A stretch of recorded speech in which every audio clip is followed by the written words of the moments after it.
नमस्कार दोस्तों, हमारी आज की कहानी का टॉपिक है पति पत्नी का सच्चा प्यार। एक माँ जिसकी एक इकलौती बेटी की शादी है। माँ बेटी को वेडिंग गिफ्ट के तौर पर एक बैंक अकाउंट की पासबुक देती है, तो बेटी अपनी माँ से पूछती है कि माँ ये क्या है। माँ कहती है कि ये मेरी तरफ से एक छोटा सा वेडिंग तोहफा है। ये बैंक अकाउंट की पासबुक है, ये तुम्हारे जीवन की खुशी के लम्हों को संजोए रखेगी।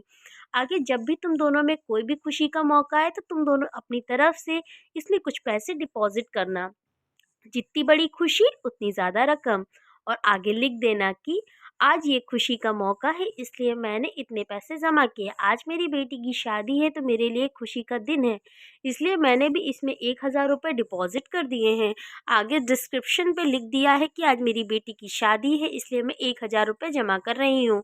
बेटी को अपनी माँ का दिया हुआ ये गिफ्ट बहुत ही प्यारा लगा। बेटी घर जाने के बाद जब ये बात पति को कही कि तो पति को भी ये चीज़ बहुत अच्छी लगी और वो कहने लगा कि ये तो बहुत अच्छा तरीका है अपने जीवन की खुशी को लम्हे को फिर से याद करने का। दोनों अब इंतज़ार ही कर रहे थे कि इसमें अगला डिपॉज़िट हो। दोनों नए-नए बहाने ढूँढते थे पैसा जमा करने के लिए। कभी आज हम बाहर खाना खाने गए इसलिए 300 रुपये, आज हमने पहली बार शॉपिंग करने गए इसलिए 500 रुपये, आज हस्बैंड का जन्मदिन है 800 रुपये, आज वाइफ का जन्मदिन है इसलिए 800 रुपये। ऐसे करते करते उसमें इन एंट्रीज भी बढ़ती गई और अमाउंट भी। इससे काफ़ी पैसे इकट्ठे हो गए और शादी के कई साल बीत जाने के बाद दोनों में दूरियां बढ़ने लगीं। दोनों छोटी छोटी नोकझोंक होना शुरू हो गई। फिर कुछ दिनों बाद झगड़े होने लगे। झगड़े दोनों ने बात करना छोड़ दिया और एक दूसरे के साथ से खुश नहीं रहते थे। तो माँ को अपनी बेटी से मुलाकात किए हुए काफ़ी दिन हो चुके थे। तो एक दिन माँ ने अपनी बेटी से मिलने के लिए बेटी के घर गई। तो बेटी कहने लगी कि माँ मैं अब इस शादी से मैं आगे अपना जीवन नहीं गुजार सकती।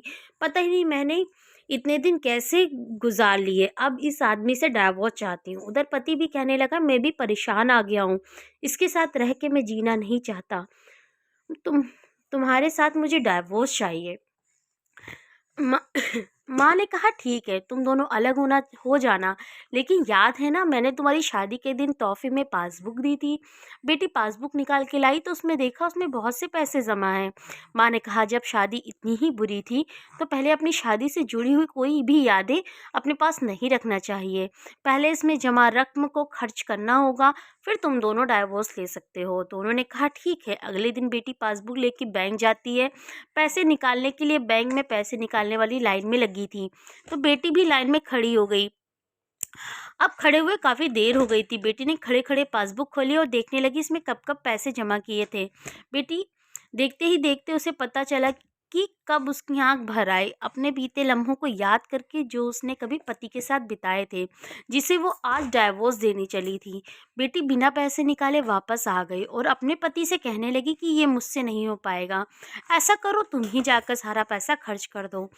पति पति ने कहा ठीक है और पति बैंक गया, लाइन में खड़ा हो गया। उसकी नज़र भी पासबुक पर पड़ी, उस उन सारे खुशी के लम्हों पर पड़ी जो उसने अपनी पत्नी के साथ बिताए थे, जिसे वो आज तलाक देना चाहता था। अपने जीवन के सबसे हसीन लम्हों को याद करके पति की भी आंख भर आई और वो भी लाइन से निकल आया। पति जब घर आया और पासबुक अपनी पत्नी के हाथ में दी तो पत्नी पासबुक में देखती है कि उसमें आज ही के दिन 5,000 रुपये जमा हुए हैं और उसके आगे लिखा है कि आज खुशी का दिन है। मुझे एहसास हो चुका है कि वो जिसे छोड़ने जा रहा है उससे वो सबसे ज़्यादा प्यार करता है। मैंने फैसला लिया है कि अब बाकी की सारी ज़िंदगी उसी के साथ बिताना चाहता हूँ।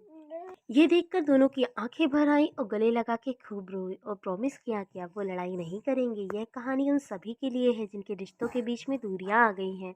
वे पहले आपस में बहुत प्यार करते थे, लेकिन वह एक दूसरे के साथ अब रहना भी पसंद नहीं करते। अगर आपके रिश्ते में थोड़ी बहुत दरारें आ गई हैं तो उन दरारों को भरने के लिए उन खुशी के लम्हों को याद करिए जो आपने एक दूसरे के साथ बिताए हैं। ये खुशी के लम्हे आप दोनों में नई फीलिंग्स भर देंगे और आप दोनों के रिश्तों में नई जान आ जाएगी। इसलिए किसी भी रिश्ते को मजबूत बनाने के लिए अच्छे लम्हों को याद करना चाहिए, ना कि बुरे लम्हों को। अगर आपको हमारी कहानी अच्छी लगी हो तो प्लीज़ मेरे चैनल को चैनल को सब्सक्राइब एंड वीडियो को लाइक ज़रूर करिएगा। Thank you for watching and keep supporting. Bye bye.